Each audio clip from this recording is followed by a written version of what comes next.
seorang Nabi yang Allah cerita daripada dia kecil sampai dia besar, daripada dia susah sampailah dia senang.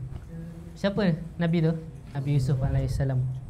Dan dalam ujian Nabi Yusuf tu ada juga yang berkaitan dengan hidup kita. Allah sebut dalam surah Yusuf, iaitu ketika ini Nabi Yusuf digoda oleh mak angkat dia sendiri.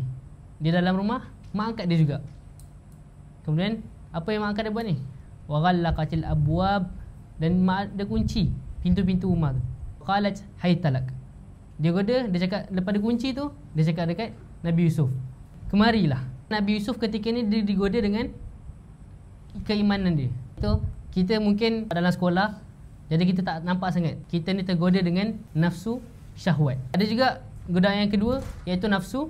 Nafsu kita nak buat benda yang lara, nafsu kita kuat tidur, nafsu kita kuat main, nafsu kita kuat makan, dan nafsu tamak. Bila nak makan tu nak banyak, lepas tu tak habis, tu membazir. Nafsu ni Allah sebut dalam Al-Quran ayat 53. Nafsa la'ammaratun bisu. Sungguhnya nafsu ni pasti dia menyuruh kepada keburukan. Setiap orang ni pasti ada nafsu.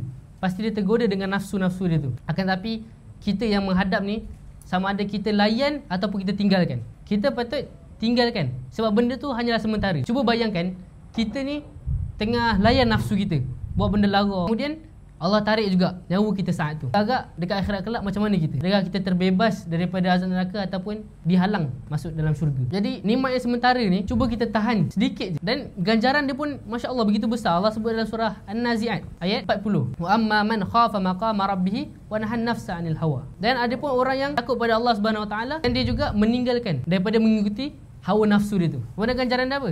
Innal jannata hiyal ma'wa. Maka sungguhnya tempat kembali dia adalah dekat syurga.